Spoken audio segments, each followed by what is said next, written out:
बोलिए यज्ञ कराने वालों की।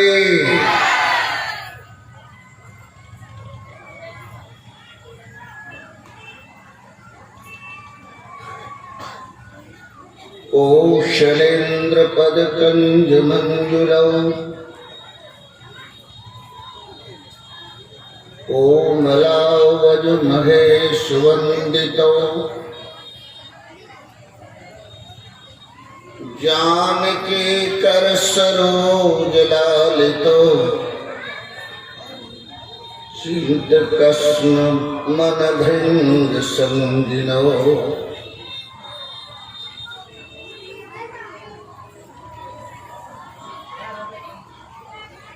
ध्येयं सदा परिभवग्नमभिष्टदोहम् तीर्थास्पदं शिवविरञ्चिनुतं शरेण्यम् भ्रेत्यार्तिहं प्रणतपालभवाधिपोतम् वन्दे महापुरुष ते चरणारविन्दम् यस्यामलं नृपसदस्सु यशोधुनापि गायन्त्यगघनमृषयो दिव्येन्द्रपट्टम् तग्नाकपालवशपालकिरीटयुष्टपादाम्बुजमरघुपतिं शरणं प्रपद्ये। वन्दे विदेहतनया पदपुण्डरीकम् कैशोरसौरभसमाहृतयोगिचित्तम् हन्तुं त्रितापवनिशं मुनिहंससेव्यम्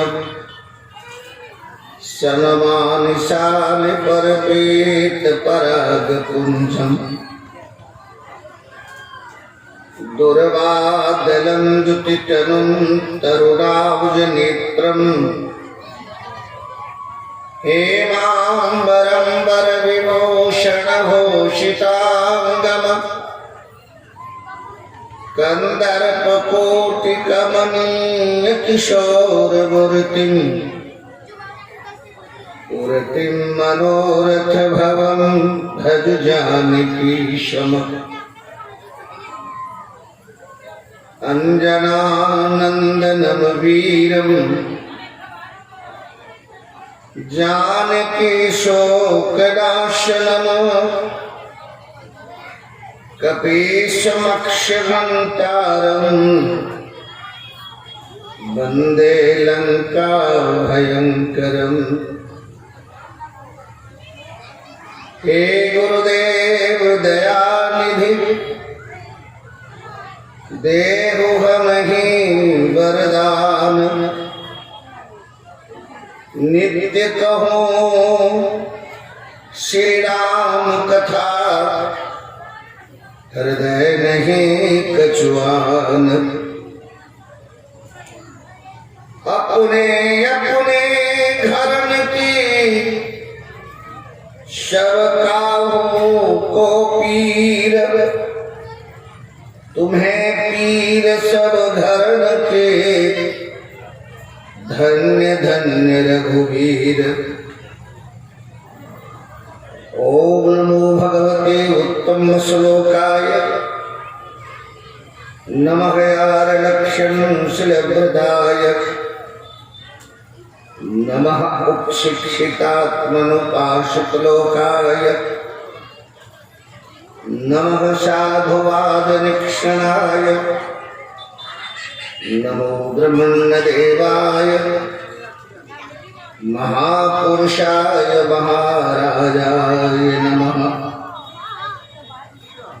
अस्मद्गुरुचरणकमलेभ्यो नमः।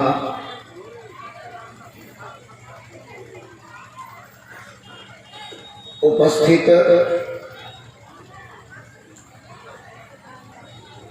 सम्माननीय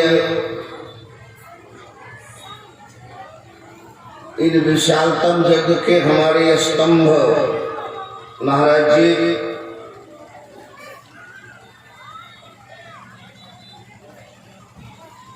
एवं यज्ञ के माननीय हमारे अध्यक्ष महोदय, इनसे जुड़े हुए समस्त यज्ञ के पदाधिकारीगण,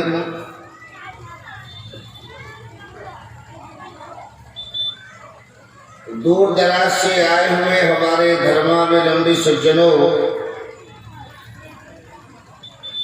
भगवत भागवत चरित्र के रस रसिक हमारे श्रोता बंधु, अर्चनिया वंदनिया पूजनिया हमारी माताएं एवं बहनें,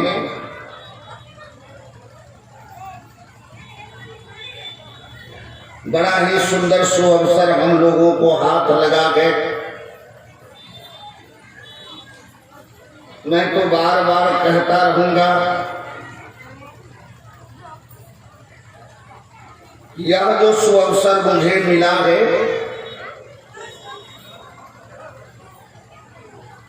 भगवान की कथा सुनने का, भगवान की कथा में बैठने का,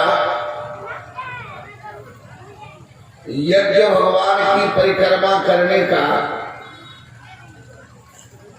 संतों का दर्शन करने का, यह मानव जीवन के लिए सर्वोपरि सर्वोत्कृष्ट समय है।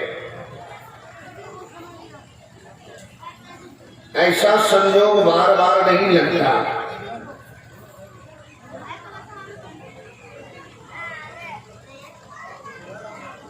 मैं निवेदन करता हूं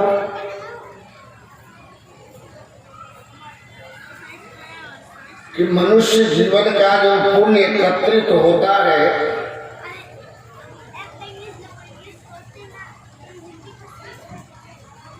तो मनुष्य तन मिलता है भगवान की कृपा से। उदाहरण में दूंगा,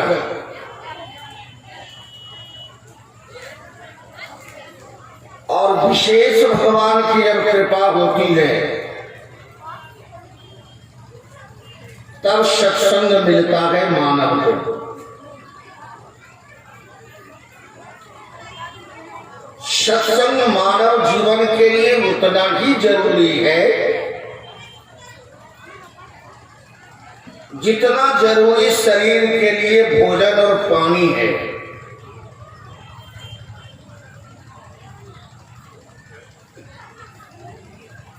सत्संग होता कहाँ है? अब तो मनोरंजन होने लगा है।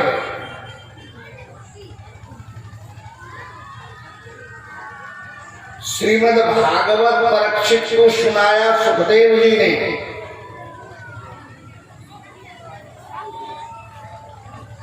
क्या उसे ताल और स्वर से सुनाया गया था?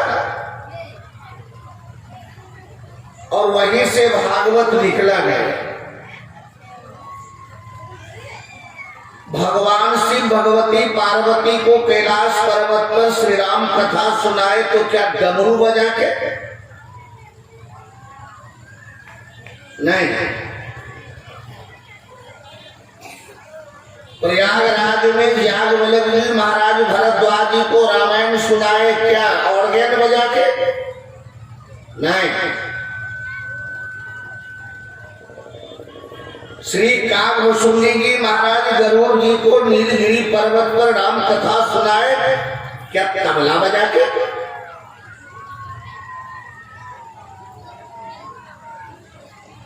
अब तो खेल होने लगा है।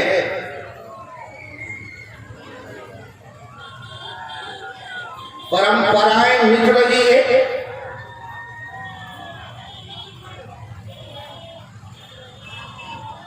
जिन मूर्खों को ये भी पता नहीं कि कथावाचक किसकी कथावाचक है,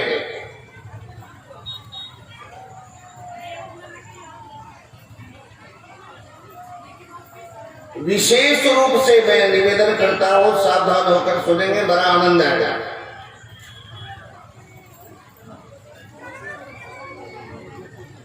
और मुझ मुझे बहुत दिनों के बाद मौका लगा है भोजू जी ने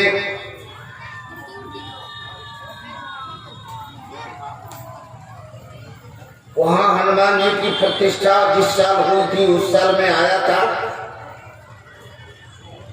उसके बाद तो भोजू जी में दोबारा आया ही नहीं। हाँ, बोकारो क्षेत्र में आता रहता हूँ। धनबाद, बोकारो, गिरिडीह। मैं आपसे निवेदन करता हूं, मानव शरीर का पोषण है 5 तत्व से। 5 तत्व का शरीर है और 5 तत्व से इसका पोषण होता है। क्षिति, जल, पावक, गगन, समीर, हवा, इसी से शरीर का निर्माण हुआ है 5 तत्व से। इसलिए शरीर छूटने के बाद ये शरीर 5 तत्व में विलीन हो जाता है। 5 से लिया गया, 5 में जाके मिल गया शरीर।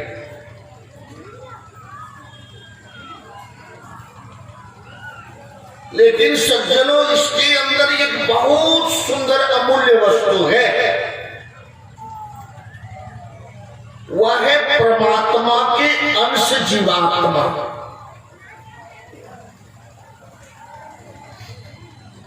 जीवात्मा का भोजन 5 तत्व का नहीं है।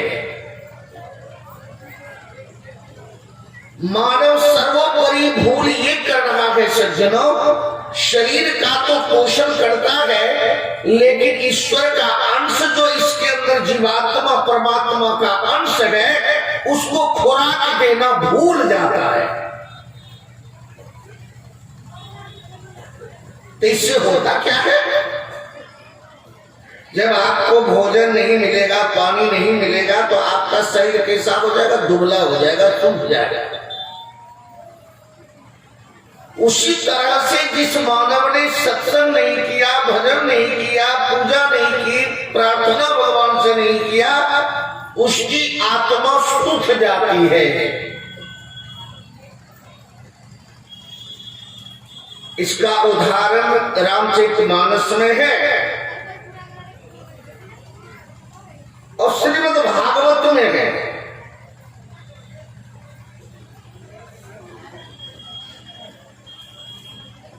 कुछ लोगों को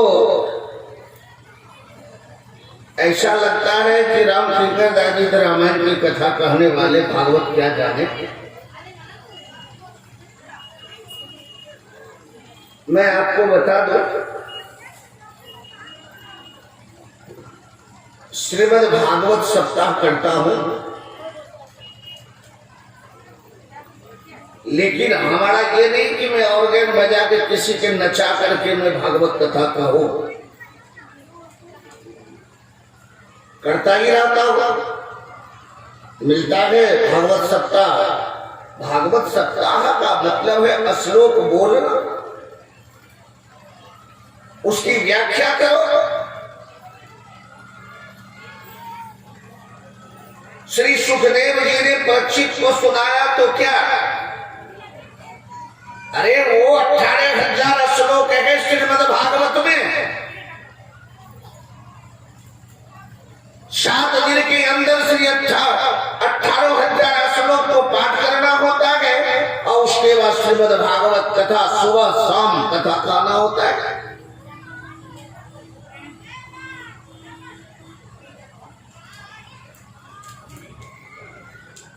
भागवत के 8वें स्कंध में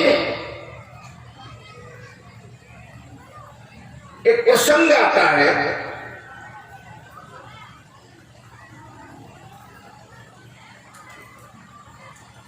कि जो परमात्मा का भजन नहीं करता है उसकी जीवात्मा कैसी हो जाती है। रामचरितमानस के उत्तर का में एक दोहा आता है कि जो व्यक्ति शरीर का पोषण तो करता है भोजन से, लेकिन भजन से जो जीवात्मा का पोषण नहीं करता, वह उसकी जीवात्मा कैसी हो जाती है, दोनों जगह वर्णन है। कभी ख्याल किया गया आपने कि इसके अंदर मेरे प्रभु का निवास स्थल है, मेरे प्रभु इसमें है, उनका अंश है इनमें? कभी इधर याद ही नहीं आता है। बेटा बेटी नाती पोता धान बीत रोजगार व्यापार रात दिन इसी में लग करके परमात्मा को भूल जाता है।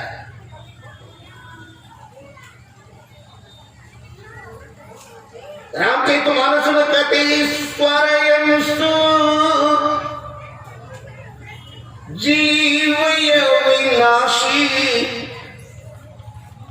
चेतन अमल सहज सुखरासी। ईश्वर यंस जीव अविनाशी। जीव कभी मरता नहीं है, शरीर नाश होता है। इसीलिए बड़े बड़े महात्माओं को मृत्यु का कोई भय नहीं रहता है ना। मृत्यु का भय तो मूर्खों को है, महात्मा को नहीं। चूंकि शरीर को जिन्होंने साधन बना लिया, भगवत प्राप्ति का, भक्ति प्राप्ति का, मोक्ष की प्राप्ति का जिन्होंने, चतुर महान पुरुषों ने इस शरीर को जिन्होंने साधन बना लिया, वो कभी मृत्यु से डरता नहीं है। जैसे कोई गाड़ी का ऑर्डर है, उसे धनबाद जाना है, गाड़ी साधन है, चला गया, तेल दिया चला गया। उसी तरह से मैं जीवात्मा हूं और यह शरीर मेरे लिए साधन यातायात है। मैं इसका उपयोग करता हूं श्री हरि की प्राप्ति, भक्ति की प्राप्ति, मुक्ति की प्राप्ति के लिए।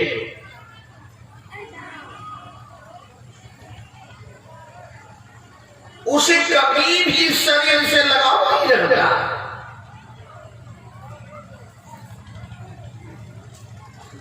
ईश्वर का अंश है।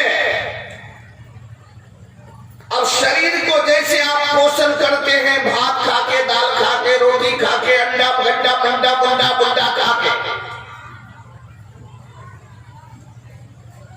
ये किस लिए खाते हो? शरीर के लिए। शर्म तक नहीं आती। हम बार बार कहा करते हैं, मुस्लिम भाई जहां एक मुस्लिम मरने हुए को गाड़ते हैं तो उसे कब्र कहते हैं, कब्र। जहां बहुत से हड्डियां गाड़ी जाती है उसे हम कब्रस्तान कहते हैं। ना जाने इन लोगों ने कितनी मछली की हड्डियां अपने पेट में रखे होंगे। इन लोगों का पेट है कि कब्र है कि कब्रस्तान कहा जाए इनको? क्या मनुष्य शरीर इसीलिए मिला है? मनुष्य शरीर इसके लिए नहीं मिला है। मनुष्य शरीर तो भक्ति मुक्ति प्राप्ति के लिए परमात्मा ने दिया है। ईश्वर अंश जीव विनाशी चेतन अमल सहज सुख राशि। इसको दुख होता कहां है? जो मूर्ख है उसको दुख होता है। जिनको ज्ञान है वो दुख किस बात के लिए? किस बात के दुख? जो माया में ग्रसित जीव है,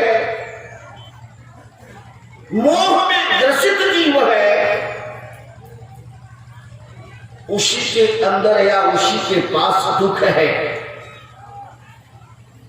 जो माया मोह से अलग होकर संसार में रहकर, संसार के अंदर रहकर के भगवान का भजन करता है, उसको किसी प्रकार का दुख और अरे सुख का अनुभव नहीं होता तो दुख कैसे होगा।